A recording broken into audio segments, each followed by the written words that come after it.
I've got 10 players you need to drop from your fantasy baseball team, including Kyle Tucker and more, if you want to win your fantasy baseball championship this week on today's action-packed episode of Locked On Fantasy Baseball.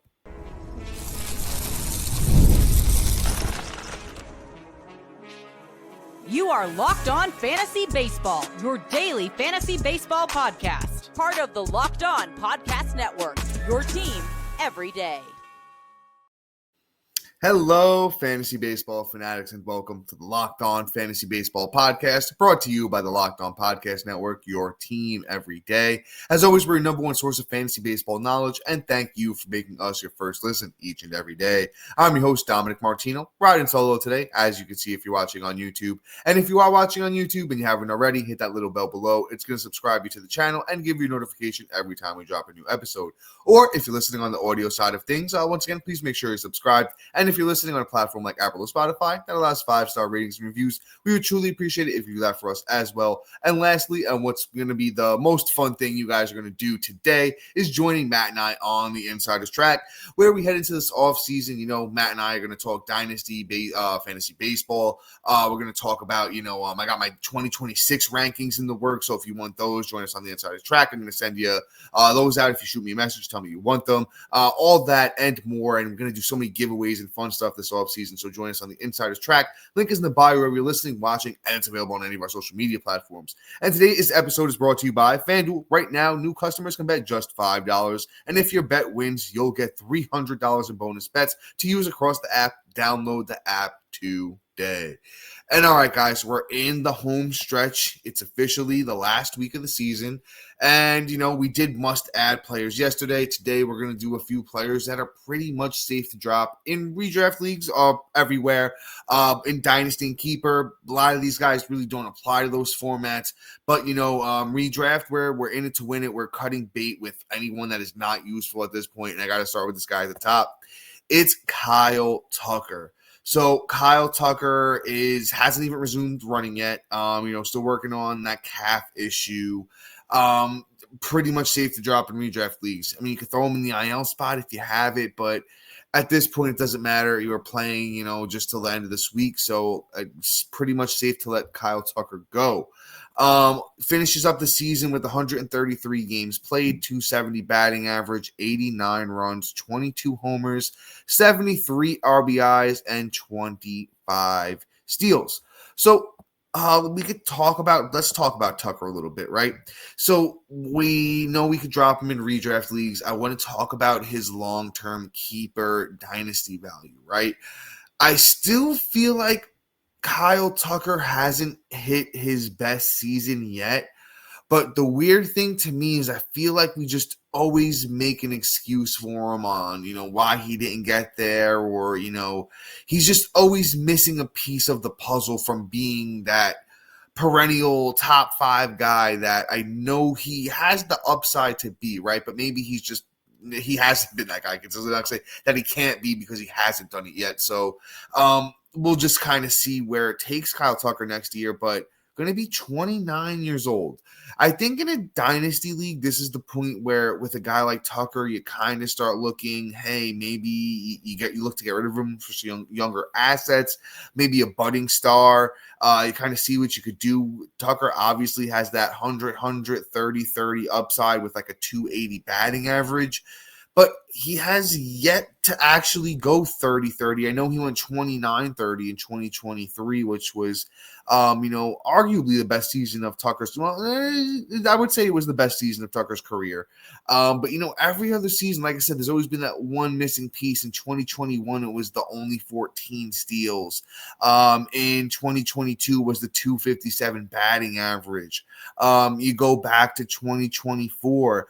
Was banged up, didn't really play, too many games. So that held him back.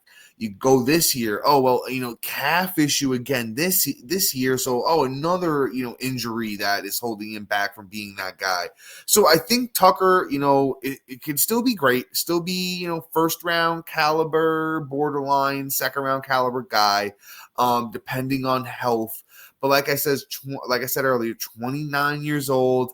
I'm just not banking on Tucker being a first-round talent. So if you can get first-round talent for him, I think you go out there and you make that trade in Dynasty Keeper format. In redraft next year, I'll say this. I just think he's going to be such a high-risk, pick for 2026. Might not be on a lot of my teams in 2026, but Kyle Tucker, we all know the ceiling is, like I said earlier, a top 5 talent. So he's still one of the best players in baseball. I just feel like I want to see him do a repeat, basically, of that, 2023 season. And I think, like I said, that 29 homers could easily turn to 32, 33. The sprint speed's actually going down for Tucker. He is in the 27th percentile of sprint speed this year. So I actually do, and he has dealt with some leg issues. I do want to go back.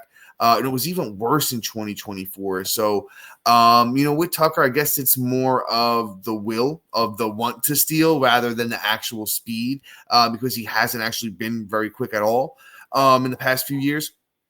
But still, he can steal. He still has the upside of stealing, 30 bags. But as he gets that age 29 season, age 30 season, a guy who's never been, particularly quick. I'm not banking on him getting any faster. I'm not banking on him, having the will to do it. It was a little bit quicker and earlier in his career. In 2021, Tucker was in the 60th percentile of sprint speed as I look back. But, getting older, not going to bank on him stealing, crazy amount of bags.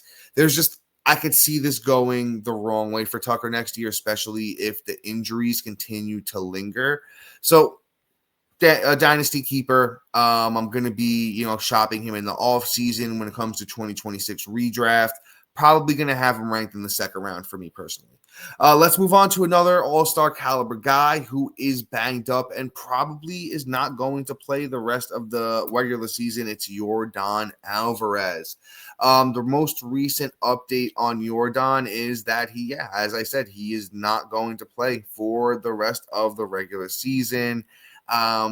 He's finishing the regular season with only 48 games played, 273 batting average, 17 runs, 6 homers, 27 RBIs, and 1 steal. Yordan, kind of that same thing I just said about Tucker applies to Yordan as well. One of the best players in all of baseball when healthy. Doesn't have top 5 upside, Yordan, because he doesn't steal bases. But you know what? Definitely a first-round caliber talent when healthy. 30-plus homers, from 2021 to 2024. This year didn't get to play a lot of games, but he's a guy that can hit 290, 300 with 30 home runs, 100 runs, 100 RBIs, that kind of upside, at least 90-90 when it comes to the counting stats.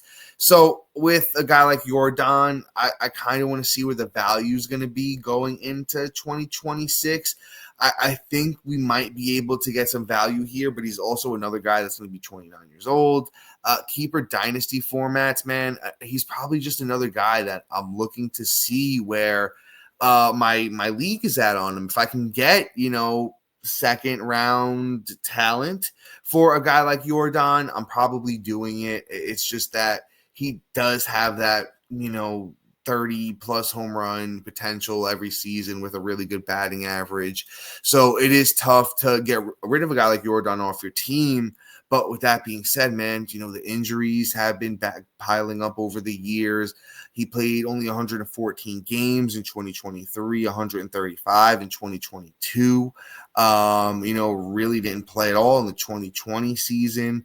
And this year, only 48 games played. So just a tough go of it for Yordan, as far as health goes. And it's just going to be tough with a 29-year-old that has the injury history that he does to bank on, Yordan for the long term.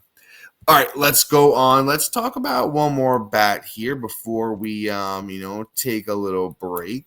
But Kyle Stowers of those Miami Marlins, just another guy, gonna not play in the final week of the season here.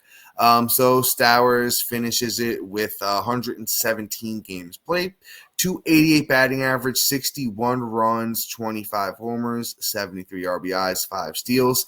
And I think Kyle Stowers is going to be an interesting one for next year, Not 100% sure where, I'm going to have him ranked. I told you guys I've been doing a little bit of work on my 2026 rankings. I don't think I've got Stowers in the outfield yet, but then again, I might have only did, I think, 25 outfielders. So at least he's not going to be in there, but he's 27 years old. So I don't know if I'm buying the age 27 breakout for Kyle Stowers. The batting average gains look kind of legit. He hits the ball fairly hard, but once again, let's not forget that's a big ballpark. The 20 plus homers, I think, is legit. So he might be similar to this. If he hits 270 next year with 20 homers and counting stats, I wouldn't be shocked. He's going to be more applicable in your 5 outfielder league, stuff like that. But I think, in basic deep 12, it could be a bench bat for sure. So Kyle Stowers, somebody going to miss the rest of the season as well. But before we move on and we talk about names like Jordan Westburg and Mark Vientos, and then we move into the second half of the episode where we talk pitching with names like Brandon Woodruff, Jacob Misiorowski, those names and more coming up next. And all right, folks, I got to talk to you guys about my friends over at Nutrafol. You've probably seen a million ads for hair growth products and thought, sure, that actually works. There's so many products out there and it's hard to know which ones are actually going to do anything. That's why you should give Nutrafol a closer look. Nutrafol is the #1 dermatologist recommended hair growth supplement brand trusted by over 1.5 million people. Right, and it's not just hype either. This is all supplement clinically tested that targets the root causes of thinning and shedding with a proactive approach. Whether you are at work, out with your friends, or even just getting ready in the morning, Nutrafol is going to give you so much more confidence in your daily routine. See thicker, stronger hair with less shedding in 3 to 6 months with Nutrafol. For a limited time, Nutrafol is offering Locked On MLB listeners $10 off your first month subscription and free shipping too when you go to Nutrafol.com and enter the promo code Locked On MLB. Once again, that's Nutrafol.com, promo code Locked On MLB. And all right, guys, I know I touched on it a little bit earlier. I just want to throw it out there again in case, it sounds like a good time to any of you guys, because I know we got already a bunch of folks in there on the Insider's Track having a ball. Listen, fantasy baseball doesn't really ever end for me and Matt. And if you just want to be in the loop, whether it's during football season or even if you're a fantasy baseball fanatic and you want to hop in there and jump in the chat and talk with Matt and I about 2026 rankings, prospects, Arizona Fall League, honestly, there's a small chance that Matt and I make it out to the Arizona Fall League, this year for all the fantasy baseball festivities that go on out there. Not 100% sure we're going to make it, but there is a small chance. So, look out for us over there. Possibly posting some stuff on the Instagram and the Twitter or the X, whatever they're calling it these days. So, we're doing giveaways. We're doing Keeper Dynasty talk. Those rankings are going to come out at some point too. So check us out, Insider's Track. The link's in the bio. If you're listening, watching, and it's available any of our social media, apps in our bio there. So, guys, let's keep things pushing, though. Let's keep talking about some bats here. Let's talk about somebody who's actually not hurt that I think is a pretty safe drop in redraft. Jordan Westburg, man. It's been a weird season for the kid. Really banged up. Didn't get to make the impact, that we would have liked. But 79 games played for the young Westburg, 260 batting average, 56 runs, 15 homers, 34 RBIs, and a steal. I kind of hope that Westburg is going to be like a post-hype sleeper next year, because I think everyone's going to be really burned by, the injuries this year, the underperformance while, he's still healthy. But if we get good value on a guy like Westburg, he's got some speed that he didn't really get to show off this year. I want to say he has like 25 homer upside with some good counting stats if he can get into, this lineup in a good spot. And even though he had been hurt for a while, Westburg, he's been hitting second in this Baltimore lineup since he's been back. But I just don't think there's enough time left for Westburg to find his footing, right? I mean, if you're in real deep, you're in a 15, you're in an AL only, you're not dropping them, you're in a keeper dynasty. If in a keeper situation, I want to say for keeping half of your roster or more, probably hanging on to Westburg. Anything less than that, anything shallower than that, 12-man league, a redraft, I want to say it's safe to cut him just because I don't think there's going to be a lot of production, in the rest of the season since Westburg's come back. He has 1 hit in 5 games played. He's just been looking real tough. Not really any counting stats. I'm going to give you the exact numbers either. It's for Westburg over the last 7 days. He's 1 for 21, 3 runs, no homers, no steals, 0.48 batting average. Kind of speaks right there for himself. I'm still a big Jordan Westburg believer. I'll definitely own him in a few leagues next year because I think the value is going to be in the right spot to take a chance on Westburg, who's still only going to be 27 years old next season. And I'm not going to overpay. Definitely not going to overpay. I think there's going to be some people that, are going to be higher than Westburg than I am. I think Matt, particularly my buddy, is going to be a little higher than Westburg than I am. So I might not see too many shares, but I'm going to get at least one. Going to get at least 1 or 2 just to be in on Westburg because I think the talent is legitimate. Let's move on to another young player that is underperforming. It's Mark Vientos, another guy that's healthy that I'm just saying I honestly think he's a flat-out drop at the moment. Still like Vientos overall. He's still young enough at only, 25 years old, going to be 26 next year. But it's been a bad season, I want to say, for Vientos. 116 games played, 408 at-bats, 43 runs, 21 doubles, 2 triples, 17 bombs, 60 RBIs, no steals, but he's not really much of a steals guy, so we weren't banking on that. 235 batting average, though, 28 walks to 109 strikeouts. So, I mean, it's a tough look for Vientos here, I'm honestly not hanging on. I don't think there's going to be a big swing here over the last, few days. Over the last 7 days for Vientos, he's been 2 for 16, no runs, no homers, 2 RBIs, no steals, 125 batting average. Still 68% owned on Yahoo, so I'd cut bait. He hasn't even been playing every day of late, and over the past week, he sat a couple of times.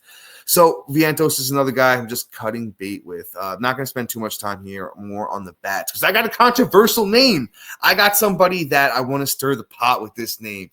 I'm not even sure if I'm fully buying it, but Aaron Nola, cut him. Let's get him off our teams, man. It's been a bad year for Mr. Aaron Nola. Let's read the numbers. 86 innings pitched, 4 wins, 88 strikeouts, 6.46 ERA, and a 1.45 WHIP for Nola. He's been really bad in his last 2. He went 6 innings against Kansas City. And not his last start, but the one before that, he gave up. Forgive me if my laptop wants to load here. 6 runs. It was 6 runs he gave up against the Royals. Looked really bad. A bunch of home runs in that one. Gave up 4 runs in 5.1 innings against the Phillies. Not against the Phillies, against the Arizona Diamondbacks, and was just really bad. In that one. On like reg of the season numbers, he's barely over that K per 9, which is what Nola's known for. That strikeout artiste that he is. He gets a good matchup in the last week. It's gonna be those Cleveland Guardians. It looks like in the last matchup not the Cleveland Guardians. It's gonna be the Minnesota Twins. For Aaron Nola, still a great matchup in the last week of the season. So, I mean, NL onlys, deeper leagues, I'd hold on.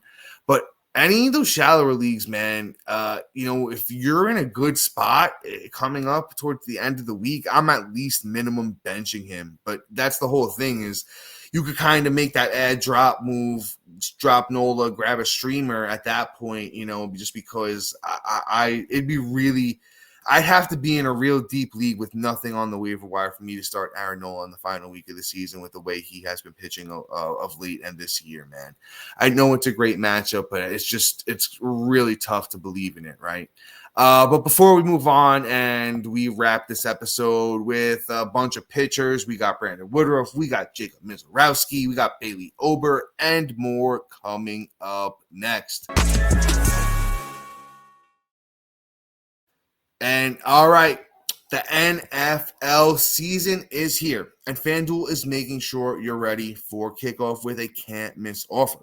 Right now, new customers can bet just $5, and if your bet wins, you'll get $300 in bonus bets to use across the app.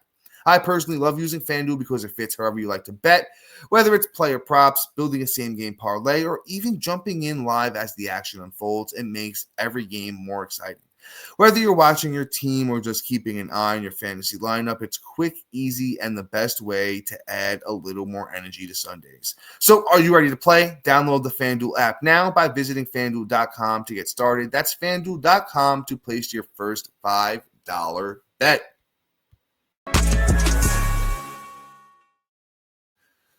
All right, guys, and let's take this thing home. Let's talk about Brandon Woodruff, man. It's so unfortunate, man. This guy cannot stay healthy. I was all in on Brandon Woodruff this season. It was great value where we were getting him.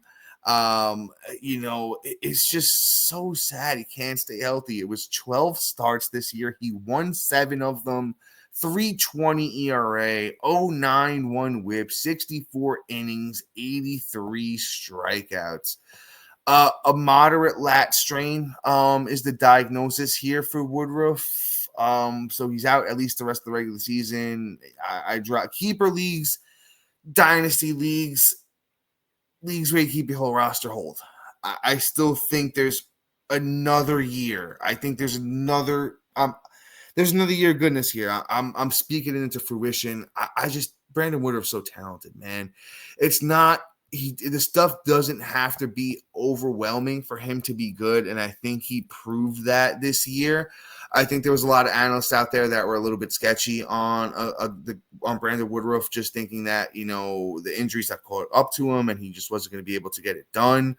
But he's just still looking good, even with not as great stuff. Brandon Woodruff back in 2023, fastball sat at around 96 on average. He's down to 93 this year, and batter still only hit 181 against it. Yeah, you know what? The sinker isn't where it needs to be because that's also down about 2 miles an hour, and that's getting worse results. But the changeup's been unhittable for Woodruff, as the cutter as well. He throws a curveball and a sweeper that have been getting banged out around a lot, but those pitches are both under 5% of the time, so I'm not really worried about those. I just think as long as Woodruff's healthy going into 2026, he has SP2 upside. Like look at what he's done this year. Like that speaks for itself. But I want to be taking him as like my SP4. SP3 tops, in deeper formats, because the stuff is there. I hate the injury history of late with Woodruff. It's like almost Occam's razor. Not Occam's, right? Was the simplest solution that's not what I meant. It's just almost he will get hurt. That's what I'm talking about. He will get hurt. So Brandon Woodruff for me, guys, it's just a note. Dropping him definitely, in redraft, keeper dynasty format, leagues where you keep your whole teams. There, I'm thinking about it for sure, just because I think he's got a lot left in the tank. Not a lot left, at least one more good season left in the tank where he 150 innings, just nice little Brandon Woodruff season. And then he could just kind of go out and blaze a glory. That's my hope for him. Just a big Brandon Woodruff fan, if you couldn't already tell. But let's move on to his teammate. Let's talk about someone a little bit more controversial. Let's talk about Jacob Misiorowski, and he's an absolute hold in keeper dynasty formats. But for this season, man, I don't think we have to. I think you can. I think if there's better options out there in your leagues, you go for it. It's just that the Miz has had a tough go of it in his last 2 outings. To finish up the season, it looks like so actually there looks like that Milwaukee could be transferring him to the bullpen in the playoffs. So the Miz, I wouldn't even be banking on Misiorowski getting a start in this final week. That's not something I would definitely be. He's not scheduled, so I am not guaranteeing it. If anything, it could be a bullpen appearance for Misiorowski. But Misiorowski, somebody I love for 2026, kind of almost has that like Shane McClanahan vibe where, the numbers didn't blow you away overall in his rookie season. So if you weren't paying attention, you might have missed how electric the stuff is for Misiorowski. But, that K per 9 looks really good. The whip wasn't too bad. I'll live with the 4.38 ERA, especially when, he's getting to a point innings-wise where, if you include, the minors where he hasn't been before.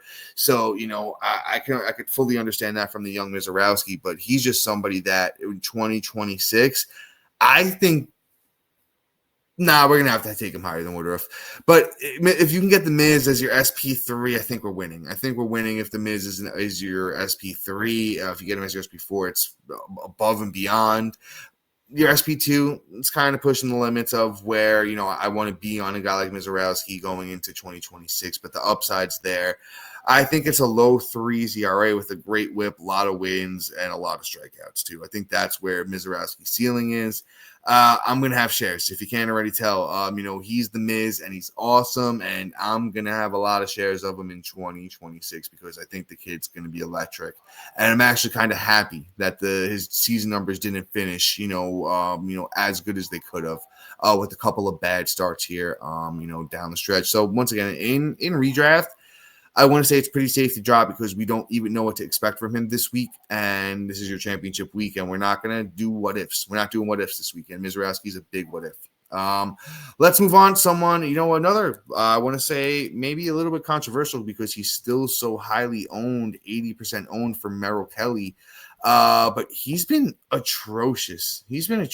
Over his last 5 starts. He has one good one in there, but he hasn't been, really good. It looks like he finishes out the season potentially with Minnesota. Let me double check, who they get after Minnesota because it might not be Minnesota or Cleveland. So either way, the matchup is decent, but just with the way that Kelly's been pitching of late, man.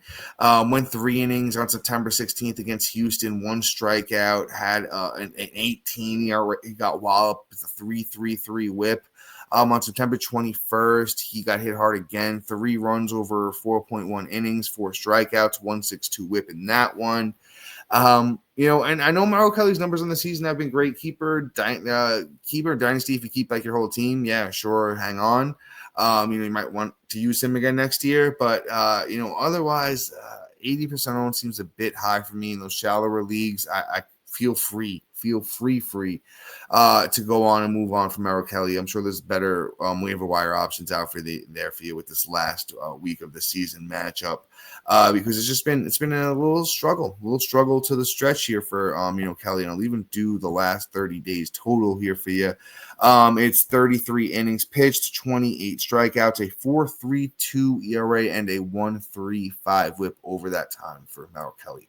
But let's move on to potentially the last and potentially most disappointing name of the season. It's Bailey Ober, starting pitcher of those Minnesota Twins.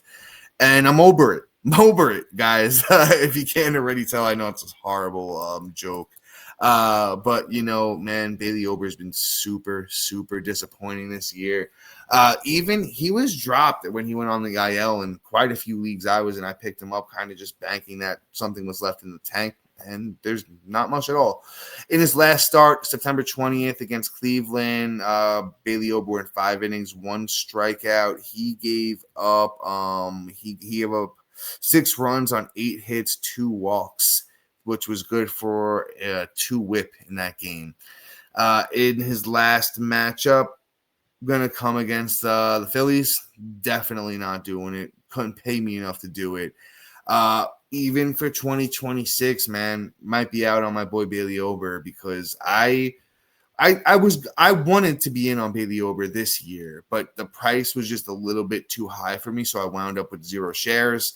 And turns out I was lucky and dodged a bullet because on the season, Bailey Ober, 26 starts, only 5 wins, a 5.32 ERA, a 1.33 whip, 140 innings, 115 strikeouts.